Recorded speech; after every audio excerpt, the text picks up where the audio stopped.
All right, it's Friday, February 7th, 2025. Today's episode of the Rants of Izzo Show is brought to you by FlexYourFeminine.com.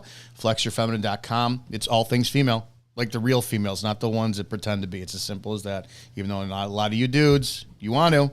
That soft skin and that silky gown stuff they wear and the lipstick and nail polish. You can put it on. I don't mind. That's cool. Do it, dude. But FlexYourFeminine.com. If you have estrogen and the proper chromosome combination, you might want to go check them out. Spreely.tv, Spreely.com, all things speak freely. Go ahead and check out the social media platform for free speech context, other shows like the Burn Pit Podcast, Report and Opine, Shannon Joy's show, Pete Santilli, and a lot more. This is what it is. It's Friday. Let's have a show here.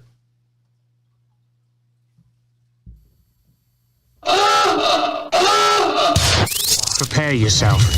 The opinions of the host and guests on the show are exclusively just that, opinions. That means that they shouldn't be the cause of your state of being offended. Why does everybody get so butthurt? Okay, let's go. Ready, go!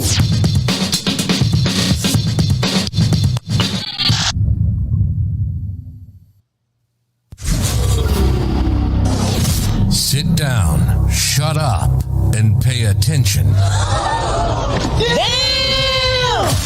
This is the Rants of Izzo Show with your host, Dominic Izzo, from porn to politics. We touch every third rail we can find. You might want to put your headphones on so your mom can't hear this. It's been called the most entertaining 60 minutes on the internet, and it starts now. Let's do this. Hi, kids. Good afternoon. This is the Rants of Izzo Show here on Spreely.com, Spreely TV. If you have a smartphone, the easiest way to consume it is you can go to the App Store and download Freedom Hub, all one word. Or if you got a smart TV, a Roku, a Fire Stick, or Apple TV, you can download Spreely TV. Spreely TV. It's Speak Freely for your TV. Speaking of Apple TV, if you guys are not watching Severance, I got instantly addicted to that show. It's in season 2. It's fantastic. Rachel and I are watching it like crazy with some chips and salsa and enjoying it. It is Friday. Kayla from Flex Your Feminine. Good afternoon. How are you? It's good to see you. Good morning still by you. Happy Flex Friday, everybody. Yeah. TGIF. Hey. Thank God I'm feminine. Oh. Okay. Are you good with like the executive orders and whatnot? Trump signing that men can no longer compete in women's sports and whatnot? Yeah. Are you happy with the direction his administration is taking lately? Not everything. I mean, what aren't you happy with? You what? What aren't you happy with? I'm kind of curious. I don't know how I feel yet about his suggestion on Gaza, but I think it's turning out to be exactly what he intended, because we already have Egypt fighting over, is it Jordan and Egypt? I don't know. There's 2 countries fighting over doing what he said he was going to do to rebuild the region. So I don't think the U.S. is going to end up over there, but we'll see. I played his audio yesterday, and I took the clickbait, the title, Trump at a press conference, and everyone's making it out to be, Trump is bought and paid for by Israel, and I just don't know. I don't know, but I'm going to collect evidence I see, and they've got the whole image or the video of him like pushing in Netanyahu's chair. I don't know if you saw that, but it's kind of like, well, the chair was crooked, and I watched it like 4 times. I'm like, I'm not trying to, ride Trump's dick. I voted for him. I'm not a Trump supporter. I'm a supporter of the office of the presidency of the United States. I didn't vote for Biden, didn't vote for Obama, but I supported them both because I don't want to see this country fail. So I'm giving Trump the same courtesy. It's like, dude, I'm tired of your rhetoric, and I want to see you succeed, but I don't like your mouth on a lot of things. And when he says, we're going to take over Gaza, I have to remember that it was the same guy who the left tore him apart for talking about like putting bleach in your system for the word we can't say that gets us canceled on social media. And he talked about UV rays. And then later on, he talked, it's like anytime I get new information on something, I say, this is a summary of what I've heard, and I'm paraphrasing, And he doesn't say that. And then nobody else gives him the courtesy of it, especially on the liberal left. So I've learned that Trump says something and he's probably got research behind it, but he's just not saying it the way he should. When I heard that Gaza thing, I'm like, I don't even want to joke about this. I'm tired of being involved in foreign affairs. I'm tired of being the world's police. And then yesterday, when I heard the audio of him talking about how he's going to go over and clear up the mess and create jobs, I'm like, I want nothing to do with that. It's basically another country can, have an accident in bed and then, oh, hang on, America's going to come change your sheets and change your diaper. I'm not doing that crap, and I don't want to. I do not want any part of that at all. That's my absolute view on that. Israel and Palestine, take care of your own problems. I don't care. And I agree, and that's what he ran on, was getting out of these conflicts, not getting into new conflicts, not policing the world. Like this is the general consensus of the entire United States, at least the vast majority that has been quiet for a long time, is kind of echoing, excuse me, a lot of what you're saying. And I think people, the noise that has been going on since that press briefing with Netanyahu in specific regard to what Trump said about taking over Gaza is showing a dramatic gap. There's a huge level of ignorance, even amongst Trump voters, of who this man is and who he has always been consistently his whole life, if you simply did the simple legwork in order to learn that. If you have not read The Art of the Deal, you don't know who this man is. This is what he does. He makes extravagant, ridiculous propositions that are not where he ultimately wants to end up. It's simply the gateway to start having a conversation of where he wants to end up. So it was very triggering for a bunch of people on the right to hear him talking about going over to Gaza and doing X, Y, and Z. It was very triggering for Netanyahu too, because if you look at his body language during that press briefing, I don't think he was aware of any of this that was coming out of Trump's mouth. He was not happy about it. So for people to say, oh, Trump is just in bed with Netanyahu and he's a Zionist just like the rest of them, why would he say he wanted something that was exactly not what Netanyahu wanted without Netanyahu's permission publicly, right? So ultimately where this lands is going to be interesting to watch. But what I do know, based off of his track record and knowing who he is and what he's shown us in his track record of who he is that this isn't actually what he wants, and it's not going to happen, and he's not going to fight that hard for it to happen, because what he wants is somewhere in the middle. That's how negotiation works. I read The Art of the Deal a while ago, and I did read it. Excuse me. And I still don't know who Donald Trump is, right? Because it's not a fascination of mine, but I like strong characters. I like success stories.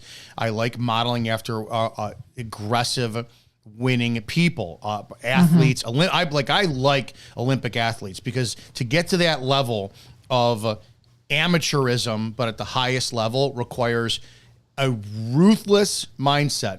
I am disappointed by Schwarzenegger.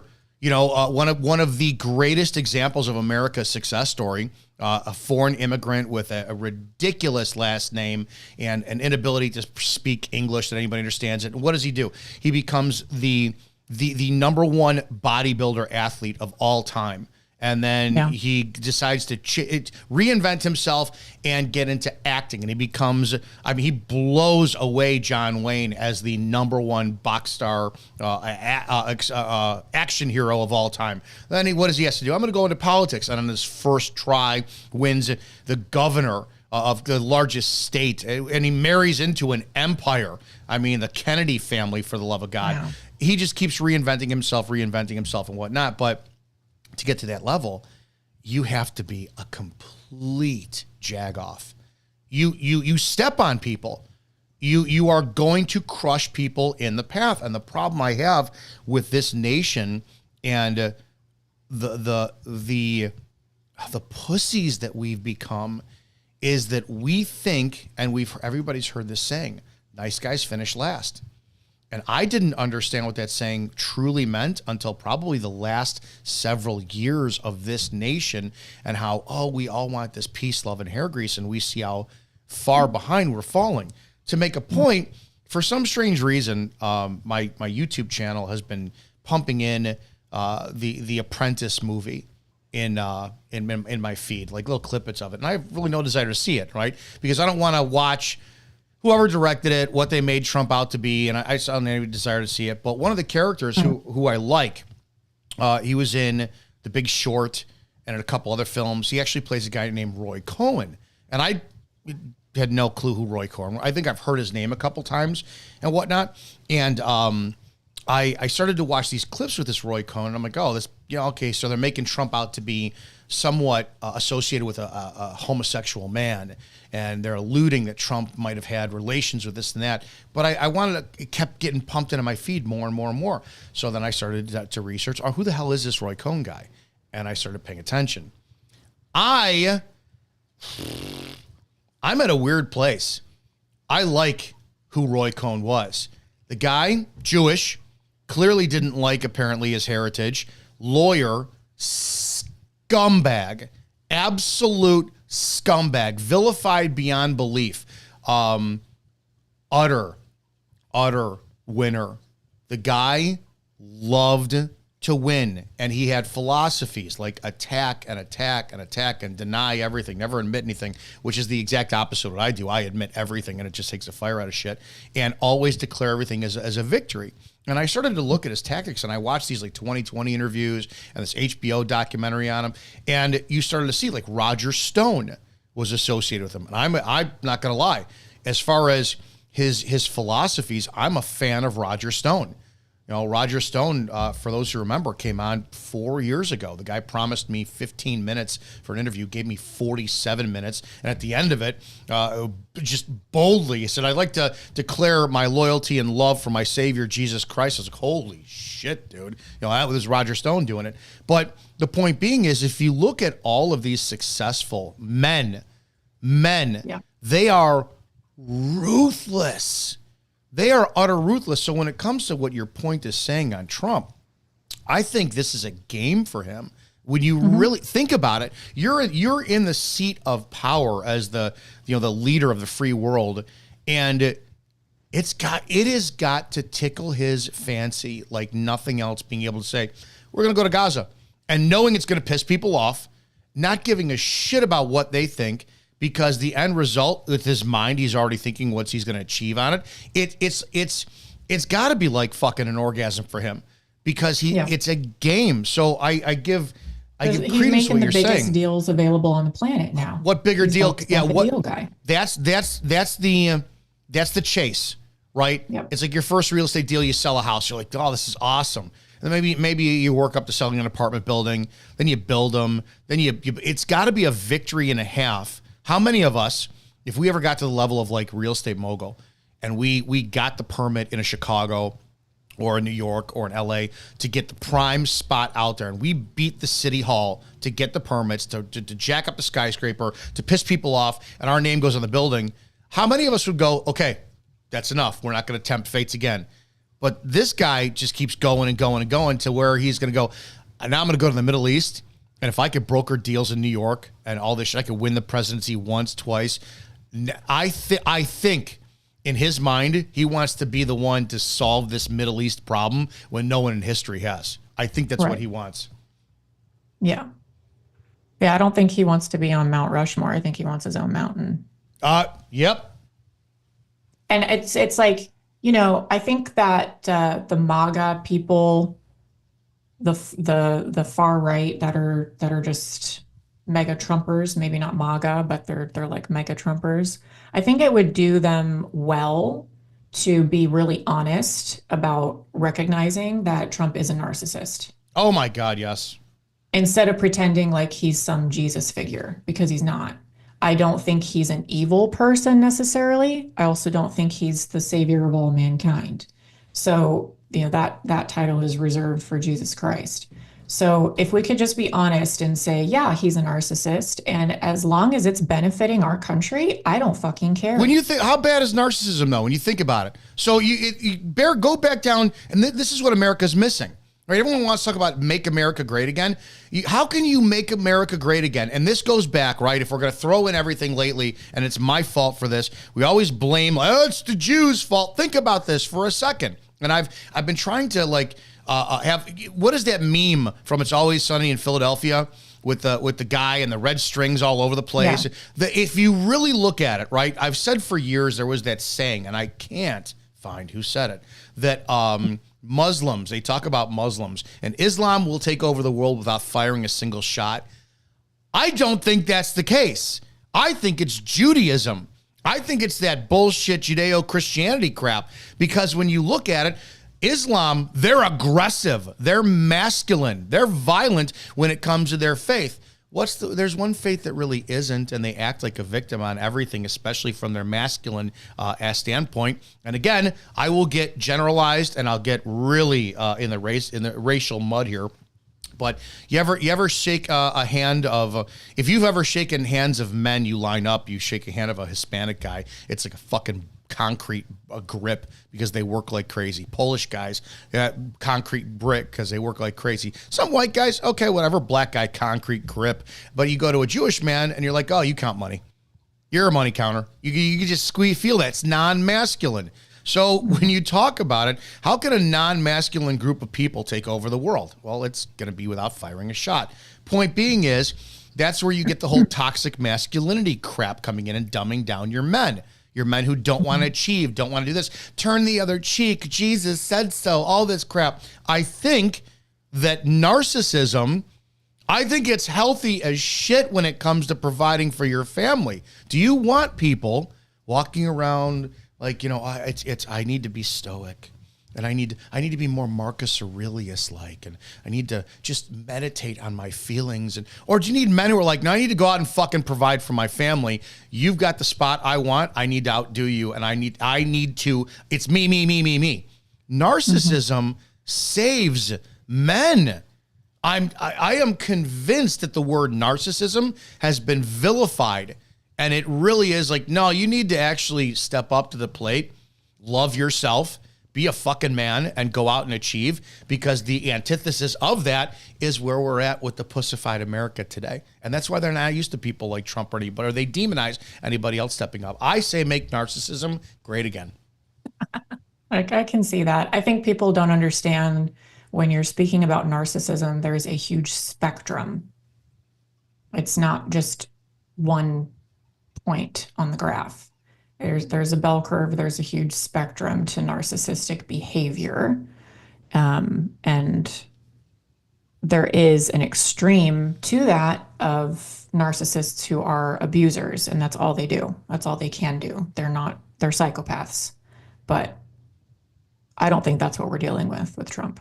No, I think he has the brand of narcissism that you're talking about, that is my family first, and I'm going to go hunt and kill for my family first.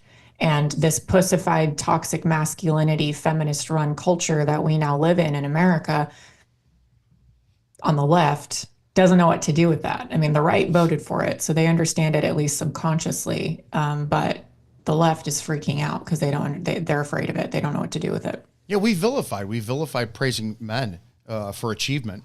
I'm kind of open about this, but my mom for years, used to vilify my dad, behind his back, and she'd go, your father always wants a pat in the back for things. It's like, hey, look, I took out the garbage, and I'm going, oh my God, this is when I was much younger. I'm like, what a pussy.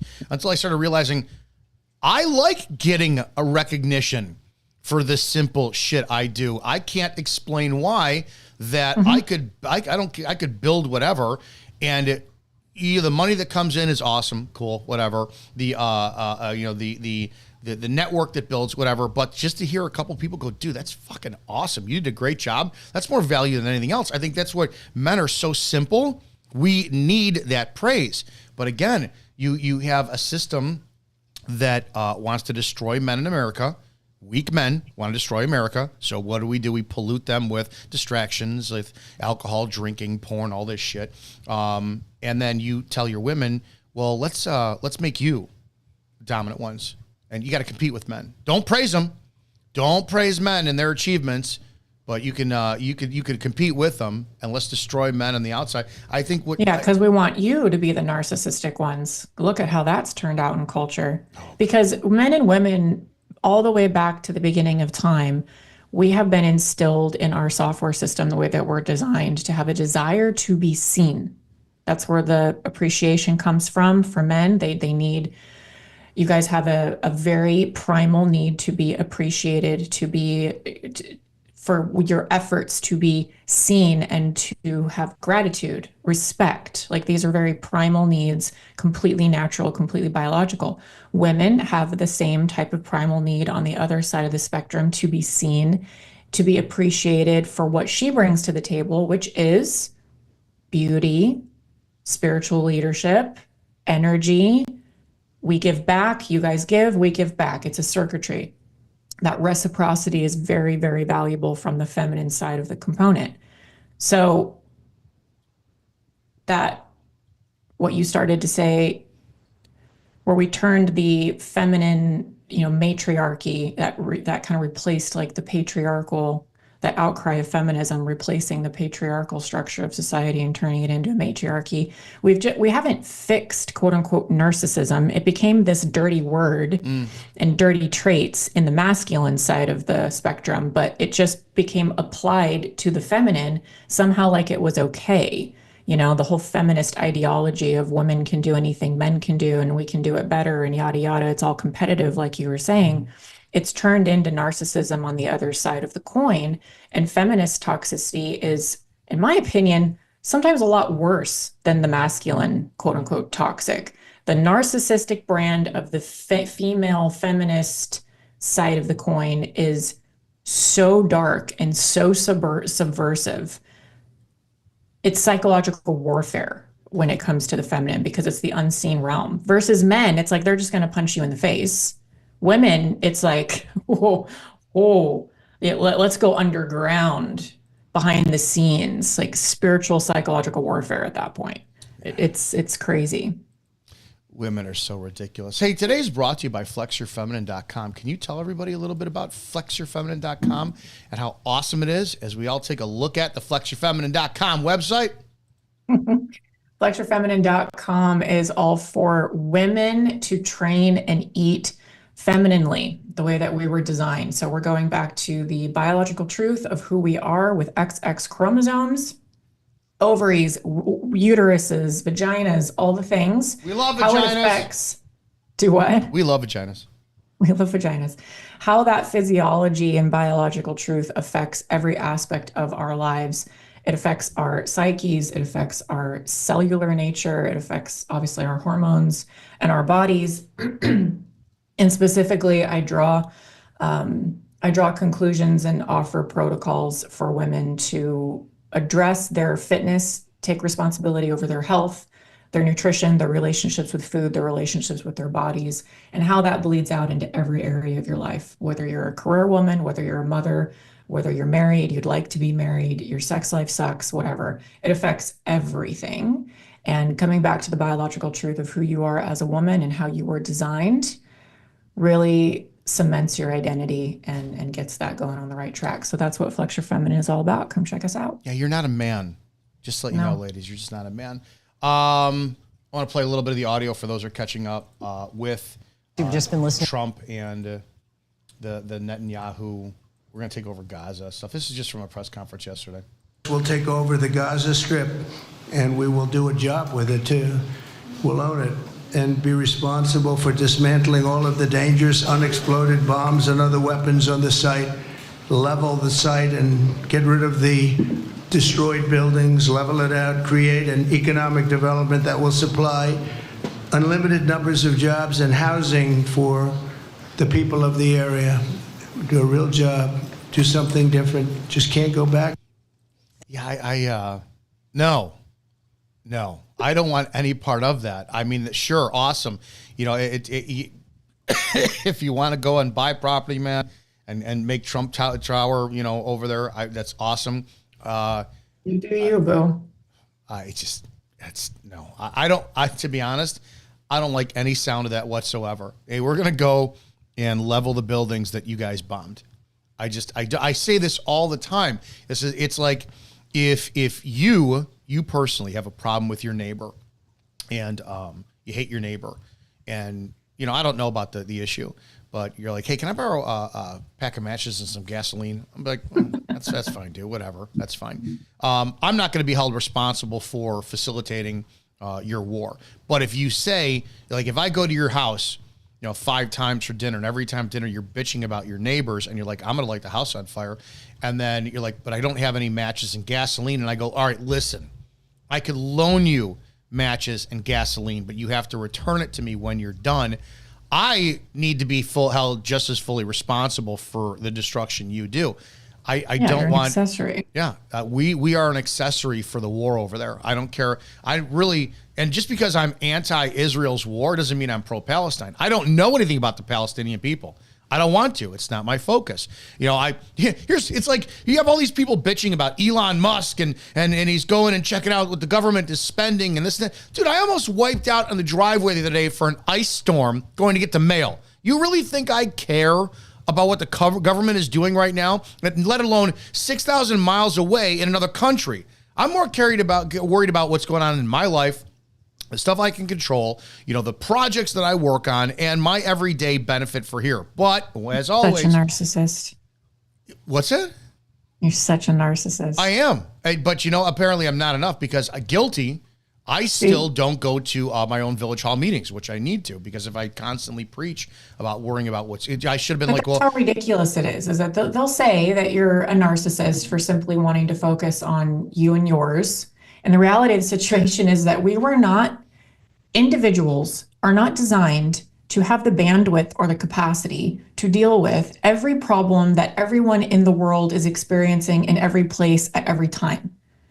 That is not how we were designed. This is partly why we're short circuiting, because we have access on these stupid little devices right here to everything 24/7, 365 days a year, and we're addicted to it. Our receptors are fried because we're addicted to it. So like pulling back and saying, I don't know enough about the region. My gut tells me, X, Y, and Z is wrong according to my moral compass. But at the end of the day, I need to focus on me and mine. There is legitimately nothing biologically wrong with that. But they will make you into a narcissist for talking that way. Correct. Including the argument doesn't work on me where I say, I don't give a rat shit about Palestine and Israel's war. Fuck Israel for what they're doing.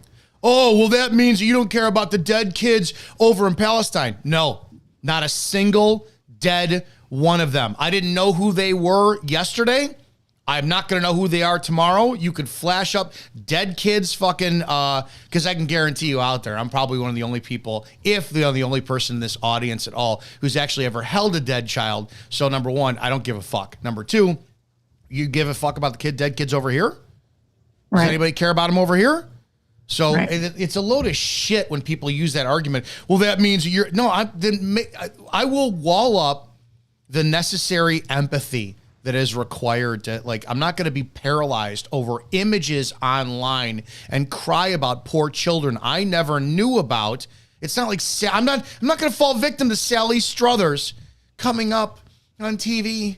And if you just donate 35 cents a day, you can sponsor a child in another country with clean water. Fuck them.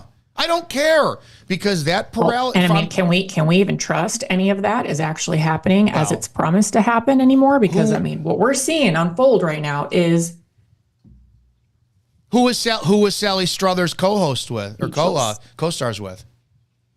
I don't remember. What's the name? Sally Struthers.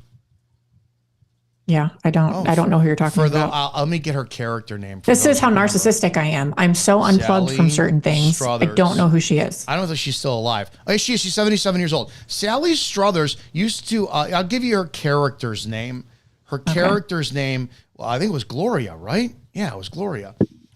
She played Gloria Stivic on, her dad was Archie Bunker. Okay. She was Rob Reiner's co-host, and Rob Reiner, major fucking liberal meathead on All in the Family. and Sally Struthers. So it's like when they do that shit, the bottom line, it's like it's survival. How? This is where it goes back to the lack of narcissism and lack of masculinity. How can I care about taking care of shit that I need to take care of on my level if my emotions are going to be tied up in a war I could do nothing about? And I've said this about war. Yeah. This is the problem I have. How much do you think would have been accomplished in the Middle East if no media were allowed there whatsoever? Or if any images were coming here, they were immediately halted. I mean, immediately stopped. I have to wonder how much it is purposely leaked so that we will say, oh, they're attacking. Let them bomb more, either side. Or if they didn't show it, we don't care what's going on, just stop. Maybe they would stop if they saw they had no audience whatsoever. The media got involved with Vietnam War, and you saw these soldiers who were involved in a war they probably shouldn't have been, be vilified, pawns of the government. If war was actually allowed to be done the way it should be, you have an enemy, you wipe out that enemy's entire bloodline, man, woman, and child. Romans knew it. Eliminate a go. All right, wait, hang on a second. There's going to be a king of Jews over there. Every Israelites under did that. 4. They wiped out entire bloodlines. Herod did that. It's always been the process throughout history until modern age, and now it's all publicized warfare, and everyone's profiting. Well, I shouldn't say everyone. We're not profiting, but certain people are profiting off of war, and they're funding both sides. We've all, most of you here, I'm sure, have known this for a long time. Now we're finally seeing it on the line, the dotted line spelled out for us, and we're only getting into one department with Doge right now. So it's going to continue to come falling down all around us. And congratulations, if you're paying taxes, this is what you've been funding. Yeah. Here, let's talk about some of that for a second here. Remember, join Spreely.com. Check them out. Download the Freedom Hub app for your smartphone or the Spreely TV for your smart TV. If you're watching, that's Spreely TV on your Roku, on your Fire Stick, on your Apple TV.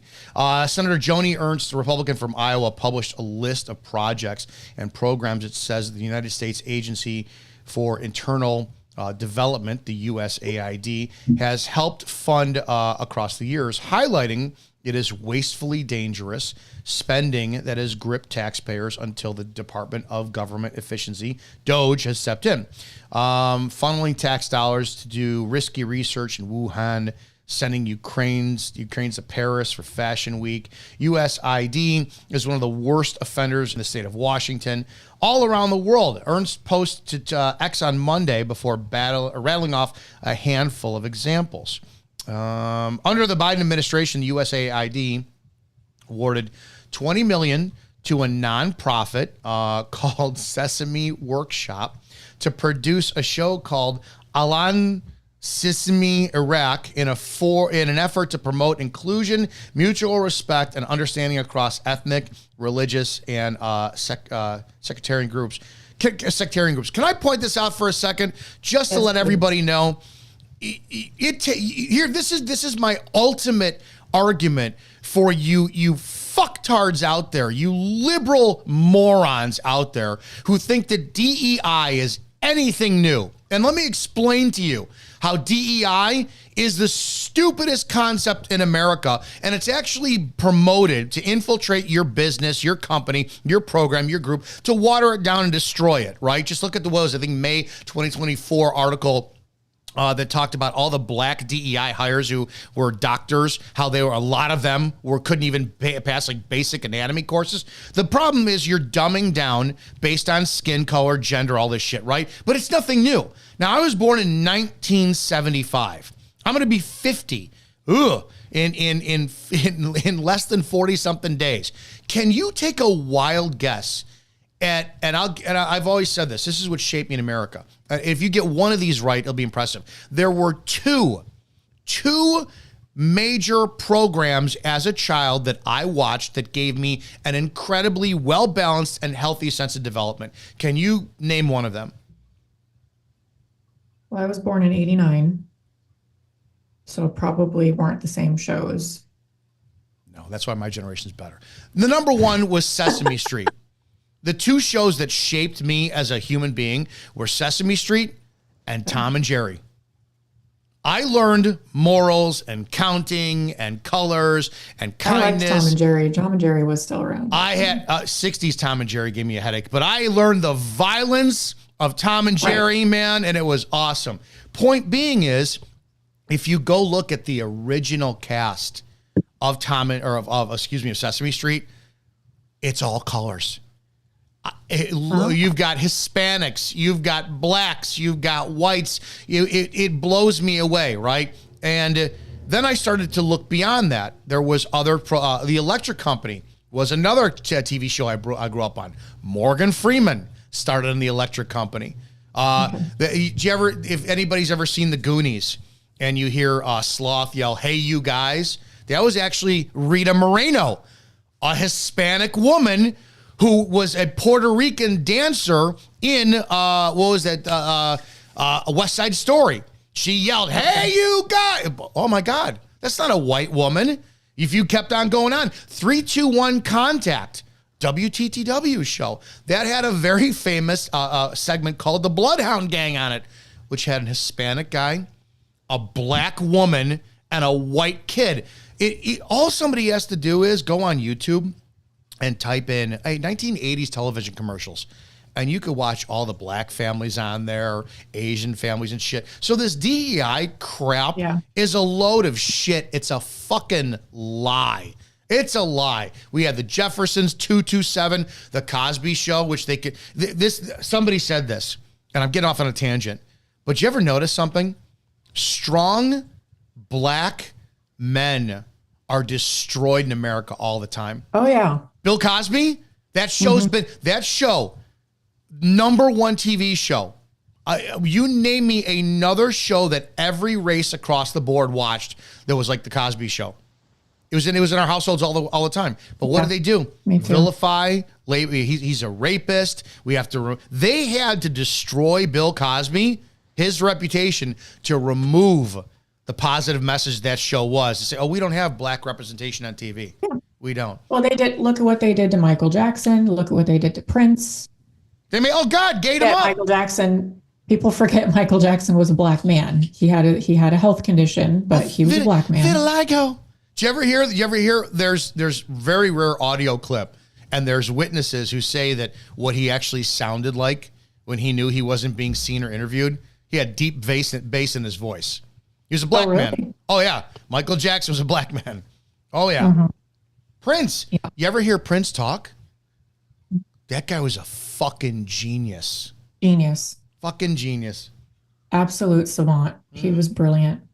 But that's what they have to do. They have to make Bert and Ernie gay, which pissed me off. Anyways, as Iraq recovers from years of conflict, communities struggle to find a new sense of normalcy, while physical and emotional wounds remain. An archived link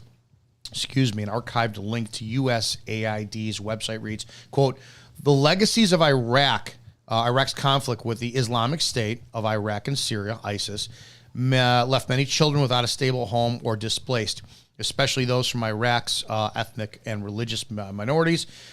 Additionally, Iraqi youth, who make up over half the population, are unable to find jobs in an economy strained by war and corruption, creating vulnerabilities to radicalization." I don't care. So wait a second. Oh, I care. I care because we've been funding this. That's what I'm saying. I don't care. I don't give a shit if this is going to sound horrible. We have a massive veteran population that has mental health issues. Correct. And homeless. I'd rather see our money go towards helping them. So I give a fuck. I just don't give a fuck in the way they want me to give one. Stop spending our money on causing these problems just so that you have another problem that you already have a solution in the back door waiting in the wings for, which is going to be charging the American people more to, quote unquote, fix this problem that we caused over in a different country that they can never check because they don't live there. And they're only going to get the story that we tell them through the media, which we already know the media is a psychological operation. So, I Oh, mean, my God. yeah, I do care.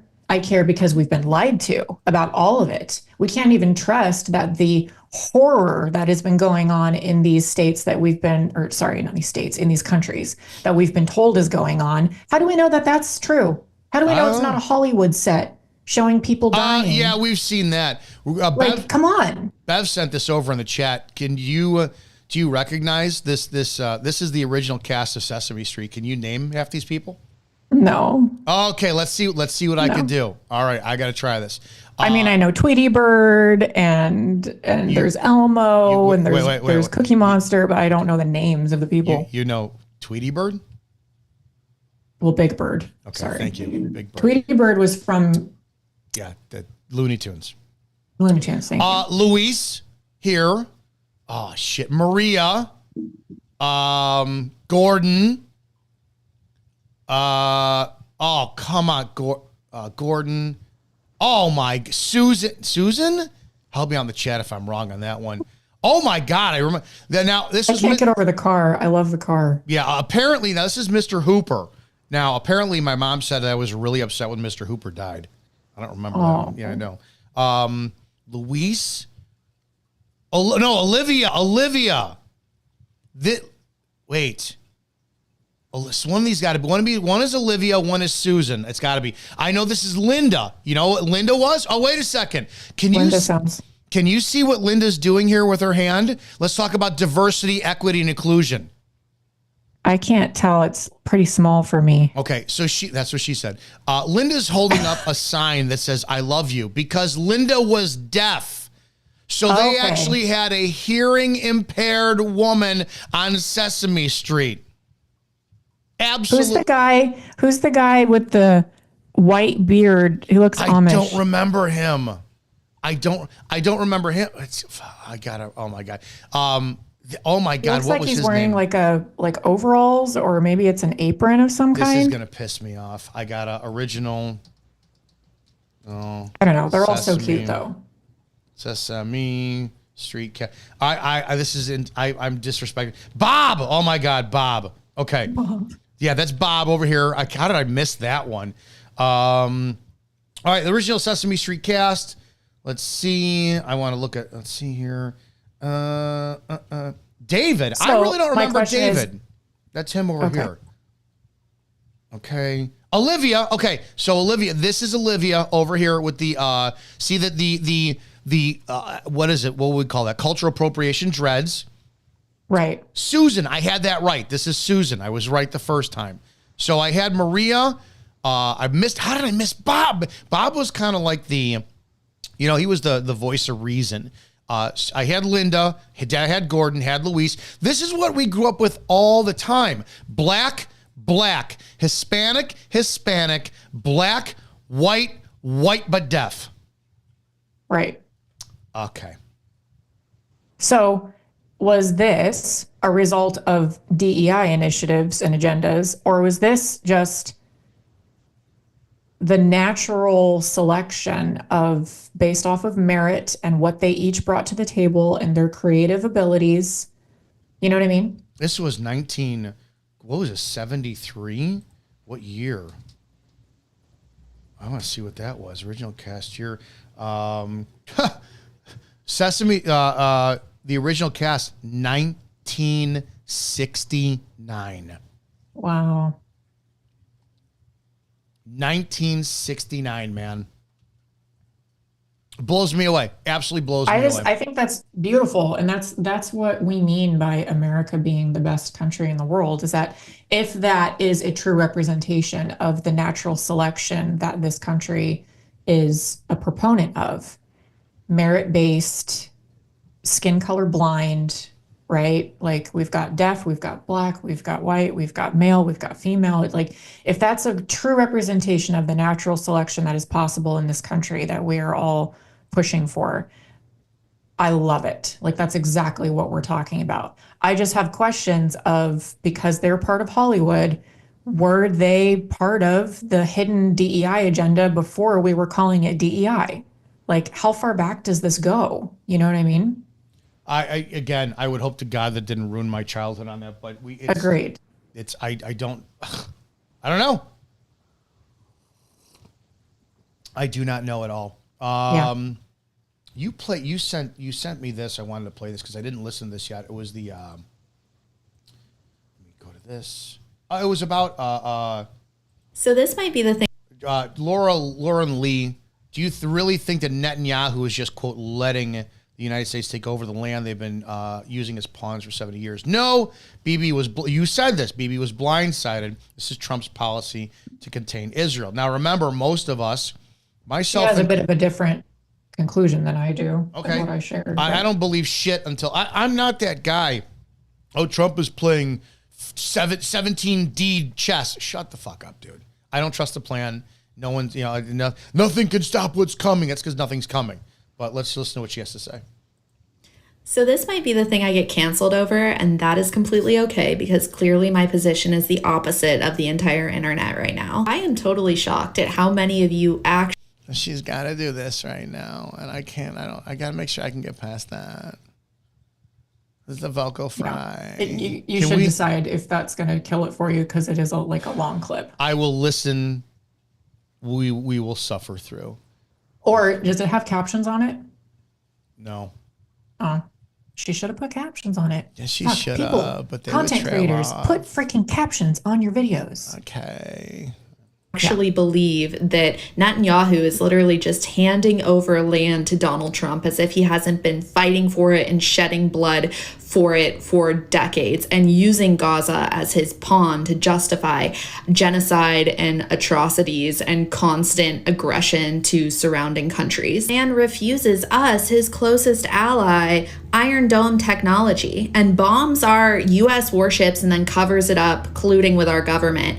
You really think that he's okay with us moving in next door and occupying the land that he has fought for so long and terrorized the entire Middle East over? I don't know if you guys know this or not, but Trump is awake. He is fully awake to the control AIPAC has on our government, to the fact that our war in Iraq was completely the fault of Netanyahu. In fact, listen to this clip. This is what Donald... I've never heard our war in Iraq was Netanyahu's fault. Well, wait a second. That could tie it in, because how often have Matt and Scott talked about the dancing Israelis? Were we forced into a war with Iraq with the Twin Towers being bombed? Who did 9/11? Oh, fuck, man. Okay. We can't forget about Mossad. Everything's orchestrated, and the people that are profiting off of wars are funding both sides. Remember how stupid as Americans we are. What did we hear? Well, terrorists just don't like America, so they bomb. Well, a man with a tiny little mustache just didn't like a certain race of people, so he exterminated them. Okay, I've held some grudges. This is the human condition that I'll never understand. I've held some grudges on some people. Never long to the point where I've had an obsession with eradicating them. Like my ex-chief of police, I hate the man. And there are times I pray, okay, let this hatred pass. But I go months, and I've got sometimes I've gone a couple of years. I'm like, oh shit, I forgot how much I hate him. I'm never in a position where I'm so obsessed that I'm in a nonstop, ever-ending, locked-in war that I have to make sure that he's eradicated. I've never been that with anybody. It's not human. Humans have short attention limited spans. Capacity. We have limited energy. We have limited capacity. It is not humanly possible to sustain the type of energy necessary to hate at the level that they try to make out certain people throughout history have hated, unless certain people throughout history are literally possessed, have sold their soul, and are a carrier of demonic possession, because demons have no shortage of energy. And that is definitely true in some instances. We can't discount that, because that is a reality.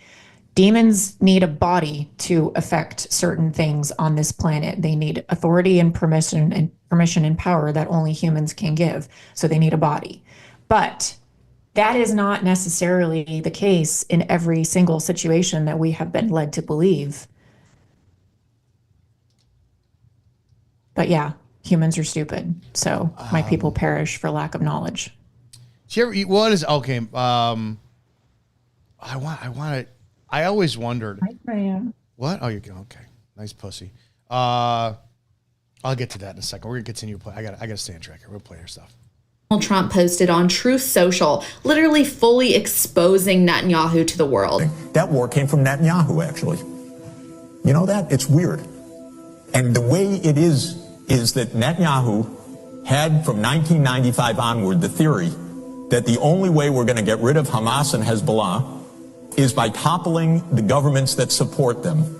So you guys tell me how, given the current state of Israeli occupation of the U.S. government through AIPAC, through lobbying, through Hollywood, through pretty much every possible method of control, through branding itself as our closest ally, how should we contain Netanyahu?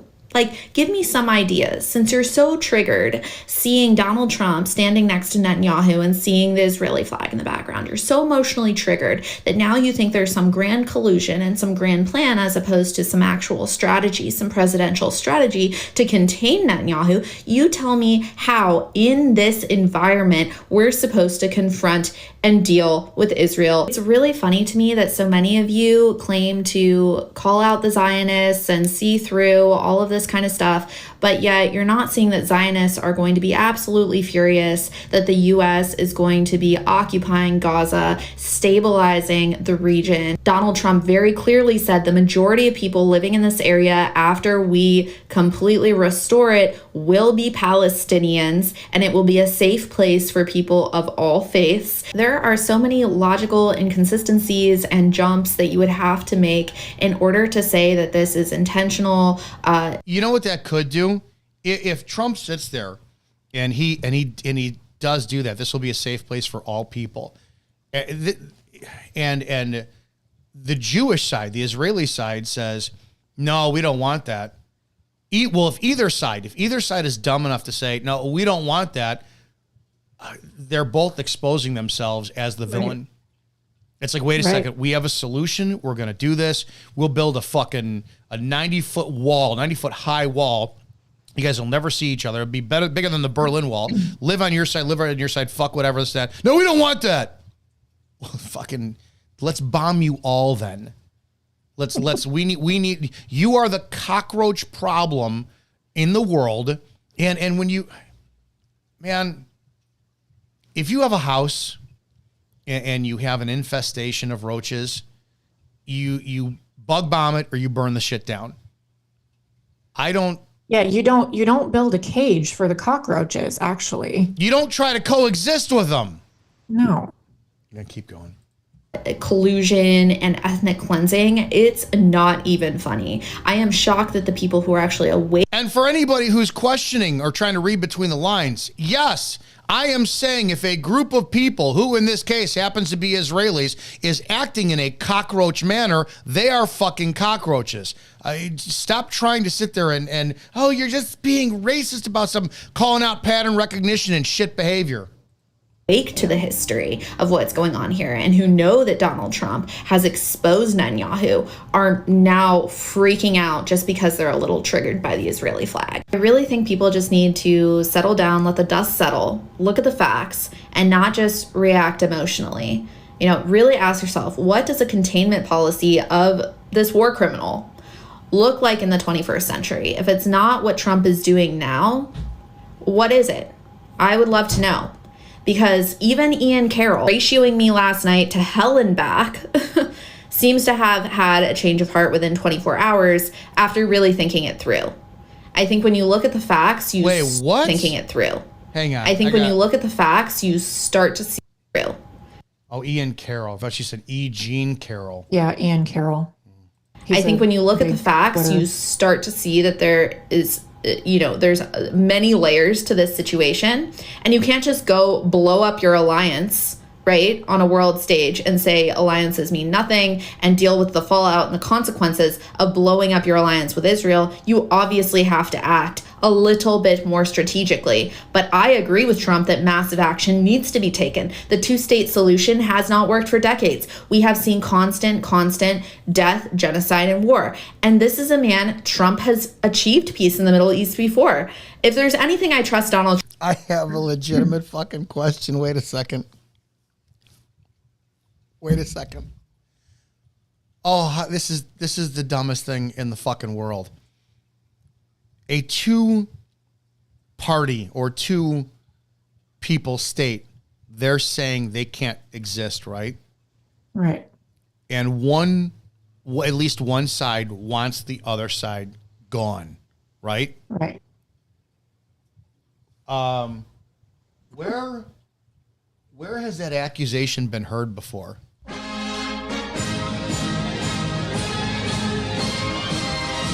Someone tell me, please, how what Israel is doing is any different than what apparently Hitler and the Nazis did, unless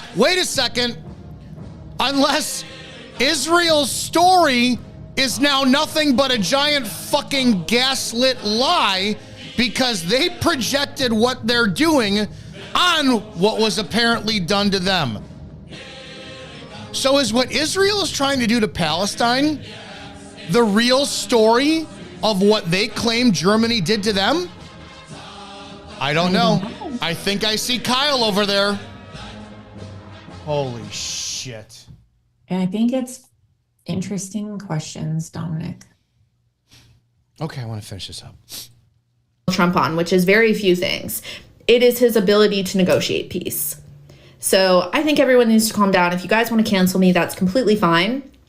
But I, for one, am very proud of Trump for blindsiding Netanyahu, for announcing that we're securing the region for the Palestinians and for people of all faiths to return it to a place of security, which it was for many, many years. Actually, peace and security in this region was the norm. And we can get back there. I truly, wholeheartedly believe that. And I encourage people who are awake to the Zionist occupation of the United States to take a different tune with this whole situation and be a voice of reason. I think people have to actually think for themselves, be independent thinkers, think through all the facts, right? Yeah. So, okay, anyway, with that, I'm logging off. I literally, it just hit me like a ton of fucking bricks. You had, that's what history was taught, right? Germany, they want to get rid of the Jews or whatever. Then you hear the English translation of what Hitler said, which, have you ever heard it? Yes. For those I've listened to them, and we listened to a couple of them, I think. For those who haven't heard it, you have Hitler talking about, like, I'll give you a paraphrase. Some of the things he's talking about the German economy. And he's talking about these people who are overtaking the land, like the amount of population per square mileage versus what other nations were taking. And Germany was asked to take the burden. So you couldn't have a two-state situation with two groups. So apparently Germany's the bad guy for apparently trying to eradicate 4 million, but he wanted them removed. Isn't which side? And again, I don't know anything about this. Which side is it? Palestine, or is it Israel that wants the other removed, or do they both want it that way? Well, I think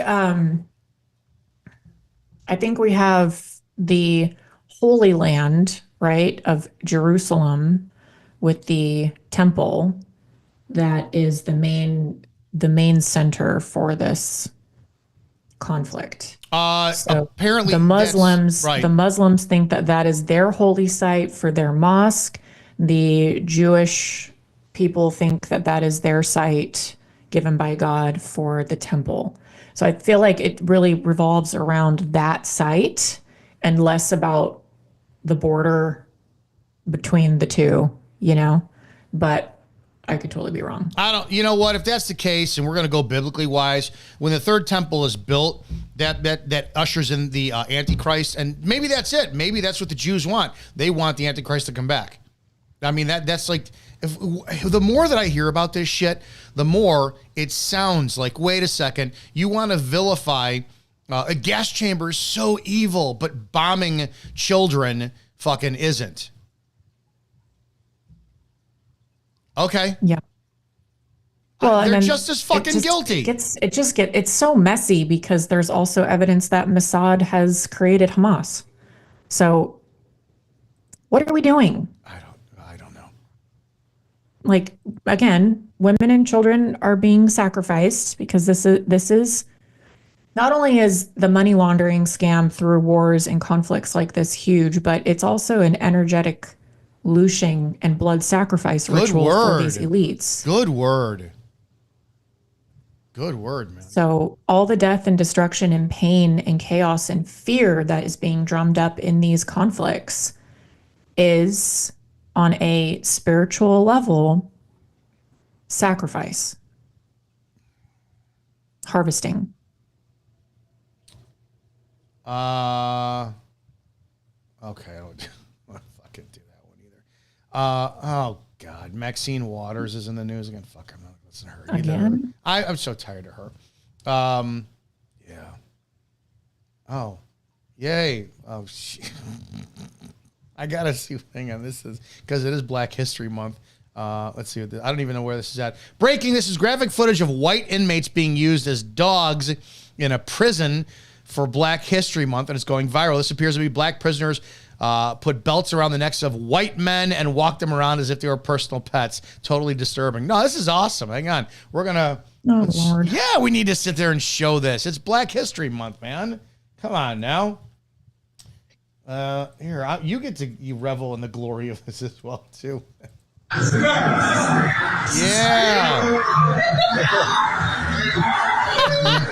Skinner boy! Skinner boy! Skinner boy! Get the boy! Skinner boy! Skinner boy! Skinner boy! That's fantastic. Good job. Oh my God. Somebody got howled out after that. I hope they fucking use some kind of lube. so Save your much bacon trauma grease from on video. breakfast. That's Twitter for you. Holy Yeah. shit, dude. This, I barely touched on this yesterday because... So this was something that was in the process of me going, I don't want to fucking take it over Gaza. He actually did something that was kind of good here. President Trump signed an executive order on Thursday aimed at eradicating anti-Christian bias in the federal government by having agencies review policies and practices he says have tried to squelch religious activities and activism. Number one, I would like to see all religions moved from government involvement. I would like, even Satanism. I am so tired of the people like they're allowing satanic holiday shit in federal buildings. No, state and federal buildings should say, no, fuck your Christmas wreaths, fuck your menorah candles, your dreidels, and your satanic shit. Get your Buddha shit. Not a single religious artifact should ever be allowed on any state or federal building whatsoever. Well, and you'd have to rewrite history because our country was definitely founded on the Bible. Common law is biblical. So that becomes an issue. Well, they're the ones, separation of church and state. You want to get rid of the truth that our country was founded on. And here's the only problem I have with that. And this is how, because it's turned into Christian zealots, is there is... And I'm speaking from my personal experience. Like, I'm faith-based. I'm a Christ follower, but I hate Christians because they are some of the worst, judgmental, vile human beings on the planet. My path, which I've talked about a million times, went from staunch Catholicism all the way to wanting to be a priest and then going, I don't know what the hell shit is, and then having horrible examples of Christian men who are the most judgmental shits on the planet. And finally, after being allowed to relax, discover shit myself, and going, wow, I don't have any pressure to pick anything. I'm going to research this more. And I went, oh yeah, Christianity, that's the shit for me, man. This is it. This is awesome. I don't want a nation that has you have to be Christian to be in this nation. And I'm not saying they are. I guess I'm just saying I don't like we're a Christian nation. You have to obey. If you really want somebody to follow fucking Christ, go, hey, listen, this is what I do. You got any questions or anything? Awesome. I love to have you involved on your timetable. But it doesn't. There's nothing about the founding of this country being Christian that also says you have to obey the Bible. That's not how this country was founded. For a reason. It was founded for religious freedom. Period. My saying is, and it just so happens to have Christian values instilled in its Constitution and its Bill of Rights. So both can exist. The problem is, other religions like Satanism cannot coexist with Christianity. That's the problem. And we have Christians, like you're saying, who are too pussified by the grace-based gospel variations that we have permeating our culture now, where they don't acknowledge it, let alone have the weaponry to be able to fight it. So there's, that's the conflict. We have the other Christians. The conflict, not that we were a Christian-founded nation. The conflict is that Christianity is not tolerated by other religions, and that's why we want to welcome those religions. I'm glad he's going that route. My problem is I can't stand the Christians who can't tolerate other people's path to finding each other. So the easiest way to scare people off from fucking Christianity is by being Christian. It's Attention, people of Walmart. Sorry to disrupt you. Jesus loves you. He's coming back. Repent. It's like, that's the shit I can't stand. It's like, dude, I had a guy who followed some of my content, and he likes my comments, this and that, and he slides into my DMs, never having a conversation, ever. And he just said, repent of your sins. Jesus Christ is the only way. And I'm like, the fuck is wrong with you? How do you open that is no different than me going, show me your tits, I want to fuck. Yep. It's the same thing right there. Same energy. I can't stand that. But again, like I said, I like this. Trump, who announced that in the order that at the National Prayer Breakfast, which again, if anybody hasn't seen, I don't know how well it holds up. The 2016 Prayer Breakfast with Jonathan Cahn. If you're faith-based, that was a pretty fucking damn good one. Go watch that on YouTube.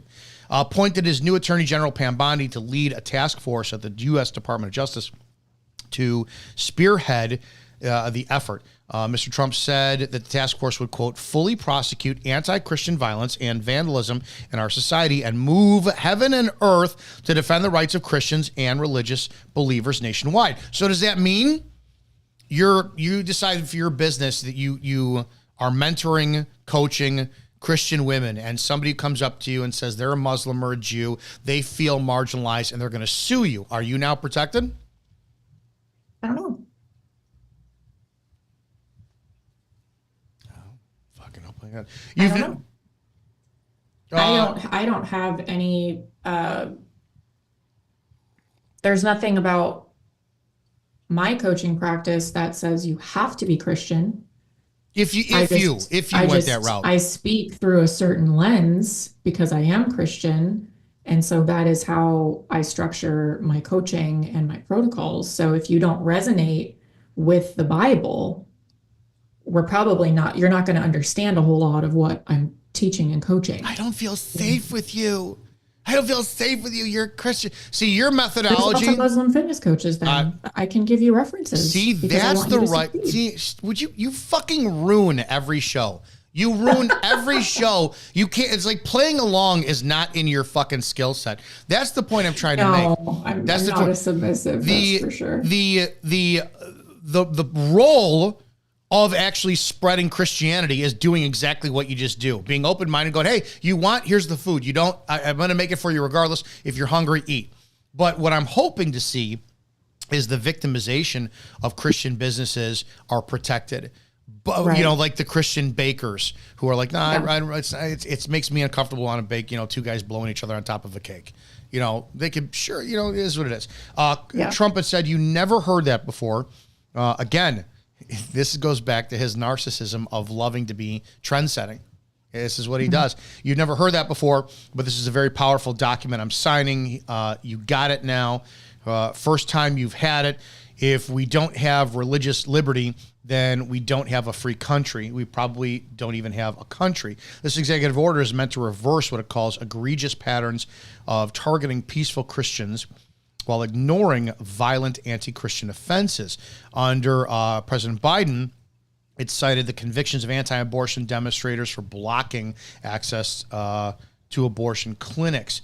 Critics said the order and the task force turned the nation's traditional standings of religious freedoms established by the First Amendment and reinforced for decades laws, Supreme Court, on its head by singling out a particular religion. This is where I lose my shit. We need to bird box these people, and you need to sit there, hold them, forcibly open up their eyes, and punch them in the face to say you're being stupid because you 100%. These are oh my God. I have seething hatred for these weak people who are on the left, and their hypocrisy knows no depth. It's depthless. Yeah. Fucking, I don't know. Stupid. We talked about Sesame Street. You said a while ago that you have articles and whatnot you wanted to bring up and stuff, and I said, start talking about your stuff. I hate monopolizing. Oh, shit. I just had an article. Yeah. Published. Did you publish it on Flex Your Feminine? No, it's for. I'm an executive contributor to Brains Magazine, so it was for their platform. Yeah, we talk about everything from politics to porn on this program. Let me pull up the link really quick for you. For those who are wondering, today's show is brought to you by FlexYourFeminine.com, the feminine side of fitness that is stronger than you think. You can go to FlexYourFeminine.com instead of the hit hustle and dieting drama yo-yo you're used to. What would your body look like if you trusted the divine design of your biological blueprint? It would be beautiful. So go to FlexYourFeminine.com and check it out. All right, let's see what you said. My brand new article is titled "Why Skipping Breakfast is Keeping You Stuck, Sick, and Starving." Why is it skipping? Okay, so I've been in a pattern. Okay. I had I'm going after the mainstream intermittent fasting conversation with this and turning it on its head for the women. So I talk about their circadian biology, your infradian biology is what your menstrual cycle is called physiologically, and also how it addresses not only women in general, but women who struggle with infertility and PCOS, which is a growing number of our population, depending on what. PCO. Oh, I've heard of that before. Polycystic ovarian syndrome, which is it's a metabolic disorder. Ultimately, we can really trace it back and we can heal it, but we need to heal it by following God's design, which is what I talk about in that article. So you guys go check it out. I sent Dominic the link. Maybe we can post it in the show notes for everybody. I'll post it here in the Telegram chat. Can you send it to me on DMs on Instagram? I can copy it right there for the crazy. I have this what do you call it? This like stress like crazy from deciding, like, what do you do? Do I start my day off with celery juice? Do I eat? Do I fast? Do I this? Do I that? It has become a massive stressor for me to decide what to properly do. And I just for shits, I had norovirus the other day. So I was out, no show on Tuesday and Wednesday because I was so dehydrated from all of the shitting and vomiting I was doing. And it was 48 hours. Like it was insane. So you're lucky it only lasted 48 hours. It lasted 12 days for me. Oh, that's insane. Oh, yeah. The last time I had that was about 20 years ago. I thought I was going to need to get an in-home IV because I was so dehydrated. I was delirious. Apparently, I sent like Rachel voice messages and voice notes and shit. And I'm like, what the it was horrible. But when I'm like, okay, I'm down to 225, I can start doing whatever. I'm like, I'm hungry, I want to eat, and I took it slow. But I baked another loaf of bread because I wanted to see, because I've got a massive fear of carbs now. Because I will not eat carbs during the day because it's an instant insulin crash. And I tested this. I had a loaf of Wonder Bread, which is shit. It's utter garbage and shit. Yeah. I put two. When you really take 2 slices of Wonder Bread, it's nothing. It's nothing. I toasted 2 pieces of Wonder Bread and I had it with some bacon and eggs. And I felt I could not function. My first meal was at 3:00 in the afternoon, 2 pieces of bread, and then at 4:00 I'm like, oh my God, I can't keep my eyes open, I can't do this, and it was the insulin crash. I baked was a cup and a half of water with yeast and salt, and then 3 cups of bread flour. So that much flour. I had an entire half a loaf of home-baked bread the other day. No bloat, no insulin crash. Yep. It's insane how badly we are poisoning our systems. It is unbelievably insane. Yep. I completely agree. Well, because the difference is the bread that you made was alive. Wonder Bread is dead. So again, following the cues of natural law that God has put into order, eat things that are alive or have been very recently alive, and go from there. Yeah. People overcomplicate it and then they stress themselves out. I've been there too. You It's get stressed horrible. out about all the minutia and you get afraid of things that you shouldn't be afraid of. You shouldn't be afraid of bread. Bread is one of the foods that is talked about the most in the Bible. But you have to look at the recipe of the bread that we're talking about in the Bible. It is not Wonder Bread or anything that you can get off the shelves at the grocery store right now. Takes a little more effort. You got to take responsibility. Again, I'm a broken record. Take personal responsibility. Stop outsourcing your power to the grocery stores and these conglomerate companies that are only concerned with profit, not with your health. And learn how to make a loaf of bread. Like you just explained, it's not hard. It just takes a little effort. So instead of scrolling on your phone, go make a piece of bread. Unleavened bread is any sort of bread that is made without ingredients for rising, such as yeast. That means any sort of non-NAAN flat bread or tortillas. If you have ever eaten or made containing, okay, what are... Oh, have you ever made sourdough tortillas at home? Dude, I can't get the, I wanted to do that sourdough starter. Yeah. I can't get it going. And it's like, there are communities that people have like they're obsessed. They treat it, I guess they name their fucking sourdough. My sister goes, "Did you name it yet?" I'm like, "What the fuck are you talking about?" It is a process. Yeah. Do you do sourdough? Yeah, I did for a long time.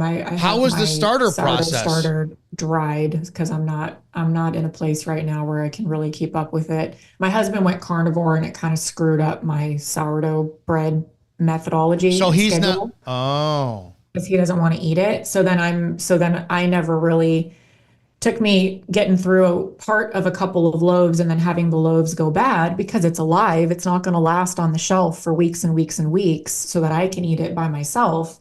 I just couldn't eat through the amount that I was making fast enough before it went bad because he wasn't helping me anymore. So I put it on pause the last couple months. And I haven't taken the time to figure out like how to change my ratios so that I can just have a little bit of stuff like tortillas on hand for myself instead of a whole loaf. Because I really enjoyed the process of doing a loaf of bread. I did like artisan loaves once a week for a while and really, really loved that process. It was like a ritual. Dude, this is just unleavened bread, 2 cups of whole wheat flour, 3/4 cup cold water, 2 tablespoons of organic olive oil, 1 teaspoon salt. Combine the ingredients with the water to form a dough. Knead for 3 minutes. Bake and grease them for 10 minutes in the oven. That's even easier. The unleavened bread from the Bible, there's a couple different recipes I've found that are trying to be as biblically accurate as possible, which I find really interesting. And it's even easier than dealing with like sourdough starter. And it's... How does that affect our gut any better? Or does it? I mean, because not for nothing, bread, man, fucking, you could have all the carnivore you like, which I like, but you take a bite into that out of the oven fucking piece of bread, and you're like, oh my God. I know. There's nothing like it. No, God knew what he was doing. Absolutely, like I always tell my girls, fruit is a big part of the Flex Your Feminine nutrition protocol. Never seen anybody fat on fruit. You don't see anybody fat on fruit, and there's a lot of vitamins and minerals and hydration and sunshine codes there. So, we talk about all of that, but people are afraid of fruit because of the carnivore cult making sugar and carbs and therefore fruit evil. So there's a whole untraining we're having to do around fruit now. And, but I always tell my girls, I'm like, the only rule I have when it comes to fruit, especially in the beginning, is you don't need to track your fruit. It's not like, I don't care how much fruit you're really having. Most people are not going to sit there and get, like you said, fat off of fruit or really overeat on fruit. There's a reason why people don't overeat on fruit. My only rule when it comes to fruit is that it cannot be seedless. Okay. And that comes from a scripture in Genesis that says all seed-bearing fruit is good for you to eat. Name me a seedless. What's a seedless fruit? If it is seedless, it is lab adulterated. It is frankenfood. It is not real food. It is not real fruit. I can't even think of what's a seed. Name a seedless fruit. I can't. Seedless watermelon. Oh, that's fucked up, dude. Right. Is tomatoes a fruit? People don't think about it. There's no life in that fruit. There's no seed. There's no life available. It's all female. Come on. Hey, we have a 52-second. We will share this for the playing audience at home. Unleavened bread, because you bet your ass I am. We're gonna try it. Oh fuck it! I'm going out to the store to buy some more flour now. How many people are gonna make it this weekend? I am here next week. I am. Here we go. Let's do it. We'll do it.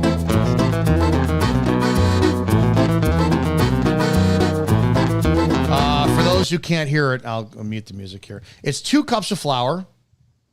Okay. 1/2 teaspoon salt. Mix that all up. 1 cup water. I mean, it's the same ratios as I would do if I'm making bread, right?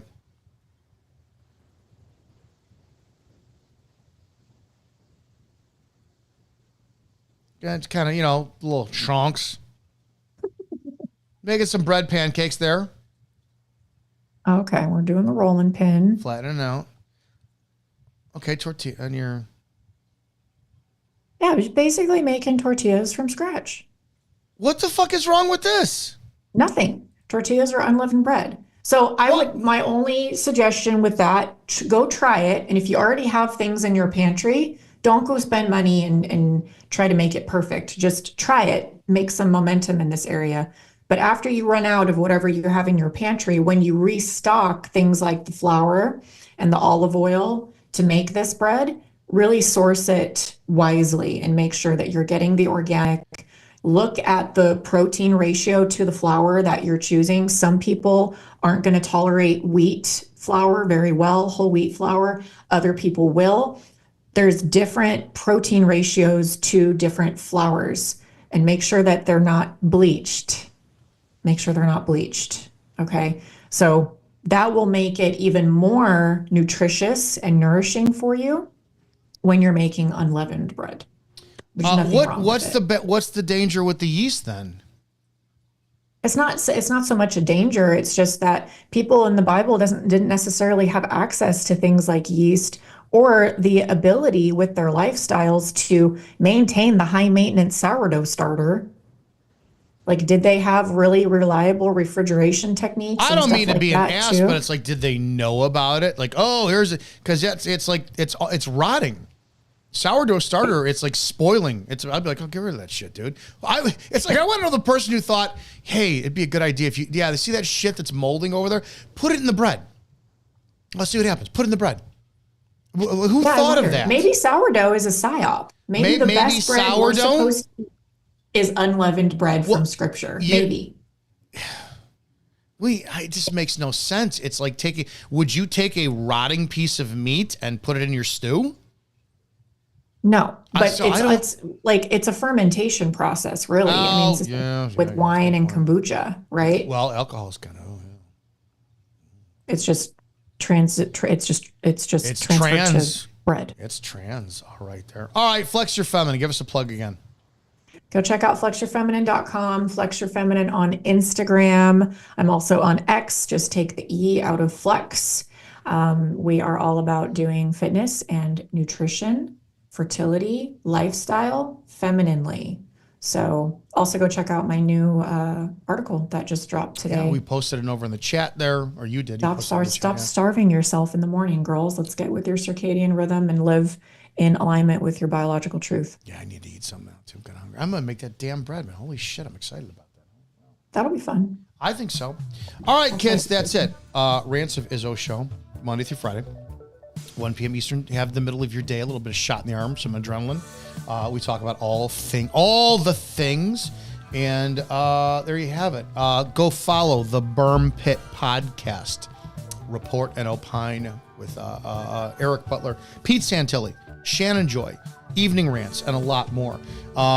If you're looking for good, awesome, the bestest on the planet law enforcement content, go to coptalklive.org, coptalklive.org. You can watch us live every Wednesday night, 9 p.m. Eastern. We take your calls and have a discussion about law enforcement stuff where we change cop culture. Other than that, support the show, do all the things that we love to do. Yeah, we're 100% listener. Oh, hang on, let's see. Do I have... oh my God! All right, I'll that was funny. All right, I got nothing else other than that. Like I said, we are listener supported, so share the show, help us grow. Get out. This is year seven, and I need a contract like Howard Stern, $20 million for the next 5 years, or I walk. Simple as that. I don't know what else to tell you. Have a great damn weekend, guys. Go help somebody today, and if you can't help them, it's simple. Just don't hurt them. Don't be a piece of shit. And go do something nice for somebody today. Be a narcissist, but stop being so selfish. See you guys later.